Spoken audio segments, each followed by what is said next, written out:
spring, everyone. I hope it's nice where you are, spring-like. I know we are a little chilly in the morning here, but it's warming up nicely into the 50s this week. So great way to start the spring, and I hope it's beautiful where you are. Hi, everyone. I'm Teresa Ramirez, your Kindness Ambassador, and welcome to Journey in Kindness.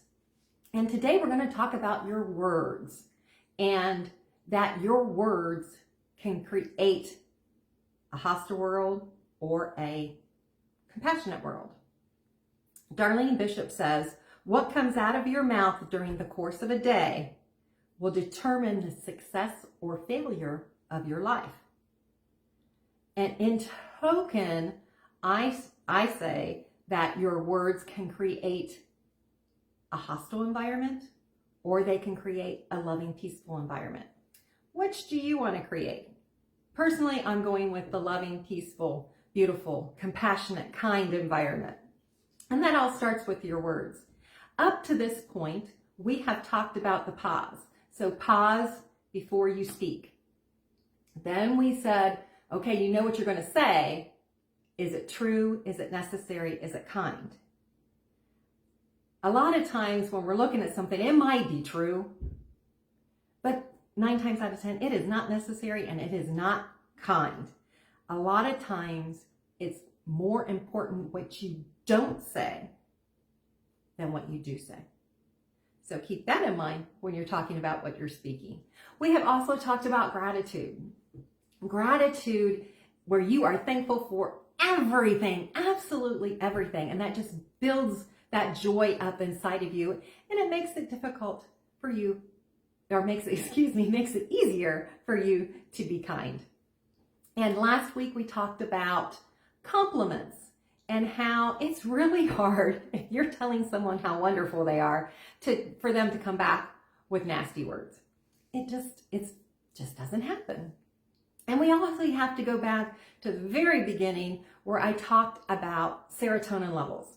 That when you're performing acts of kindness, you're raising serotonin levels in yourself and the other person.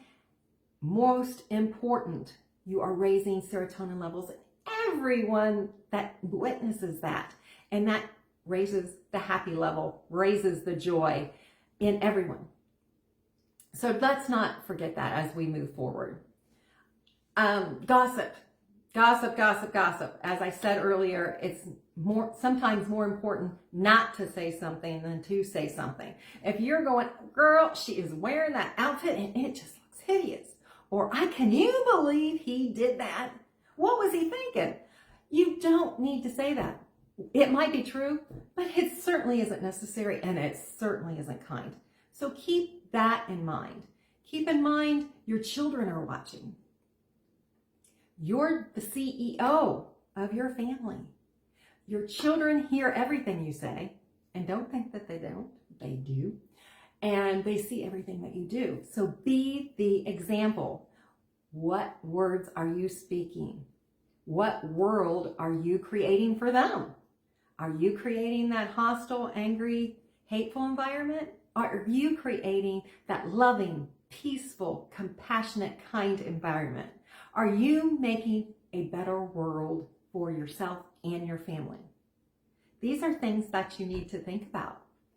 And we're building the building blocks as we go through this series. We're building the building blocks to help you create the kinder, more compassionate world.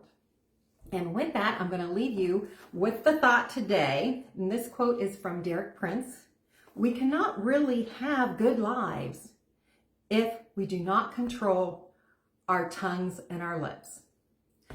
Leaving that with you today. Thank you all so much for watching. And I do want to remind everyone, I am available to speak on a podcast to your schools, to your PTOs, churches, your clubs, organizations. So just contact me below and let me know. I'm more than happy to see if I can accommodate you. And if you really like this video, please hit like and share. I would really appreciate it. And I will see you next Tuesday.